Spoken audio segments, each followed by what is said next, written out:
All right. Jason, kick us off. We got Nicole Barnhart.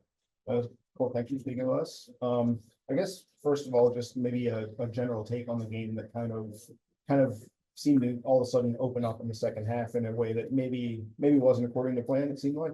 Yeah, I think the first half we struggled a little bit to break them down, but when we did, we then just weren't quite clean with our passes in the final third.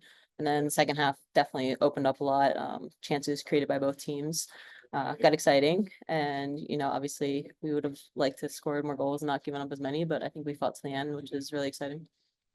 Jonah mentioned a few times now since he got here, basically, and even going back to preseason with Audrey on the idea of compressing the space, vertically, horizontally. How do you think the team is coming along in that regard? Because it seemed like there were moments tonight where that was, making some progress, and then there were some times where Chicago's finding space, especially on the second goal, I think, where they just suddenly were able to play through.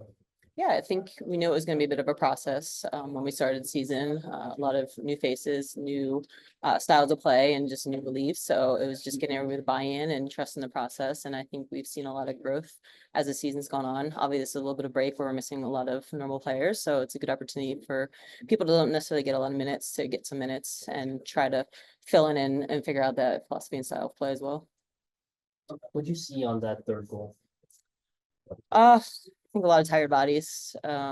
We had just tied it up not too long before that, and I think we just kind of turned the ball over pretty quickly, where we would have liked to have kept it and gotten the ball into the other end there at our attacking end and kept it in there a little bit. So just a quick turnover that we didn't defend well and good finish. What was your experience like playing here in Richmond? It was good. I think great surface out there, a lot of fans, so it was exciting. It was loud, and I think we enjoyed it. To see all those fans that, the Richmond Ivy, the professional team, drew so many fans. Richmond brings so many fans. What was it like to kind of hear them throughout the entire game, especially that second half? Yeah, it's always fun when the crowd's into the game. So they were loud the whole time, and I think that helps you keep going, especially when there's tired bodies on the field. So just to have that extra energy come from the fans is always really helpful. Just in general, this tournament, it's kind of a unique setup, kind of a strange time, maybe normal for NWSL, but not for anything else. What do you make of it overall? What are your thoughts on the entire concept of the Summer Cup? Yeah, I think there's good and bad things out of it. It's an opportunity for people to get minutes that don't get a lot of minutes, but there's a lot of tired bodies from it as well. So I think it's just a matter of managing all of it and making sure we come out of this ready for the next half of regular season, and that's what really matters.